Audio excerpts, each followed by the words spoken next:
Hello बच्चों, आज हम देखने वाले हैं रियल नंबर जीरो आता है उसकी डिग्री डिफाइन क्यों नहीं है।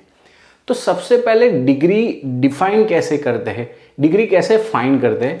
तो एक एग्जांपल मैं कंसीडर करता हूँ 2x² + 3x। मुझे इसकी डिग्री फाइंड करनी है। तो आप क्या करोगे, सभी टर्म्स में जो भी वेरिएबल आ रहा है उसका पावर क्या है वो आप पहले तो फाइंड करोगे। तो देखो, इस पोलिनोमियल में टोटल 2 टर्म्स है। इस टर्म में वेरिएबल x है और उसका पावर है 2। यहां पे भी वेरिएबल x है और वहां पे उसका पावर है 1। फिर आप क्या करते हो, उसमें से जो सबसे बड़ा पावर, बिगेस्ट पावर आया, वो हमारी डिग्री हो जाती है, राइट। अब बात करते हैं जीरो की। तो बच्चों, डिग्री के लिए हमें वेरिएबल चाहिए और वेरिएबल का पावर चाहिए, है ना। तो मैं कहीं से यहां पे एक वेरिएबल लाने की कोशिश करता हूं। तो एक चीज तो हमें पता है कि जीरो को किसी मल्टीप्लाई करोगे आप तो आंसर क्या आएगा, आपका जीरो आएगा। यानी कि इस जीरो को मैं 0 × x लिख सकता हूं। कैसे लिख सकते हो, तो देखो x × 0 आपका आंसर क्या आ जाएगा, 0 आ जाएगा। यानी कि जीरो को मैं 0x लिख सकता हूं।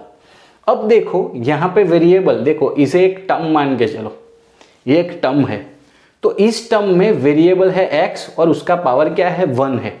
तो इसका मतलब ये जो राइट साइड पे टर्म है उसकी डिग्री 1 हो गई और ये टर्म 0 के इक्वल है, इसका मतलब 0 की डिग्री 1 हो गई। बट 0 को मैं 0x² भी लिख सकता हूं। क्यों, तो कि x² को अगर मैं 0 से मल्टीप्लाई करूंगा तो आपका आंसर क्या आ जाएगा, 0 आ जाएगा। तो उस हिसाब से इसे अगर मैं एक टर्म कंसीडर करूं तो यहां वेरिएबल x है और उसका पावर 2 है, तो इसकी डिग्री तो 2 हो जाएगी। इसका मतलब ये 0 के इक्वल है, यानी कि 0 की डिग्री 2 हो जाएगी। बच्चों, यहां पे तो 0 की डिग्री 1 थी और यहां पे 0 की डिग्री 2 हो गई। अरे सर, ये तो गजब है। अब 0 को मैं 0z⁻100 लिखता हूं। देखो, z⁻100 को मैं अगर 0 से मल्टीप्लाई करूंगा तो आपका आंसर 0 ही आने वाला है। यानी कि 0 को ऐसा लिख सकते हो। अब देखो, इसको अगर मैं एक टर्म मान के चलूंगा तो इस टर्म में वेरिएबल है z और उसका पावर है 100। इसका मतलब इसकी जो डिग्री है वो 100 हो गई और ये 0 के इक्वल है। इसका मतलब 0 की डिग्री भी क्या हो गई, 100 हो गई। तो बच्चों, यहाँ पे 0 की डिग्री 1 आई थी, यहाँ पे 0 की डिग्री 2 आई, 0 की डिग्री 100 आई।